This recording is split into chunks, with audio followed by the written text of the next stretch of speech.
নমস্কার, আমি শ্রী সুমন। আজকে নতুন আরেকটা টিপস অক্ষয় তৃতীয়া উপলক্ষে। অক্ষয় তৃতীয়ার দিন পারলে এই কাজটা একবার করুন। কি করবেন? গোটা ধনে একটা হলুদ কাপড়ের মধ্যে এবং একটু লাল কাপড়ের মধ্যে আগে রেখে দিন। সেখানে অবশ্যই 1 টাকার কয়েন যেমন হলুদ কাপড়ে রাখবেন, তেমনই লাল কাপড়ে রাখবেন।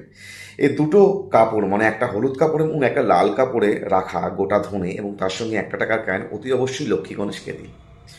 হলুদ কাপড় গণেশজিকে দিন এবং লাল যে কাপড় সেটা মা লক্ষ্মীকে দিন। ওম শ্রী শ্রী মহালক্ষ্মী নম মন্ত্র জপ করুন এবং ওম গং গণপতে মন্ত্রটা জপ করুন। পারলে কুবের দেবতার পায়ে একটু হলুদের গুঁড়ো দিন। এই কাজটা অক্ষয় তৃতীয়ার দিন করুন। এই হলুদের গুঁড়ো এবং গোটা ধনের লাল পুঁটলি এবং হলুদ পুঁটলি দুটো একসঙ্গে রেখে আপনি আপনার সিক্রেট স্থানে রেখে দিন। দেখবেন আর্থিক শ্রীবৃদ্ধি আগের থেকে অনেক ভালো হচ্ছে। Thank you.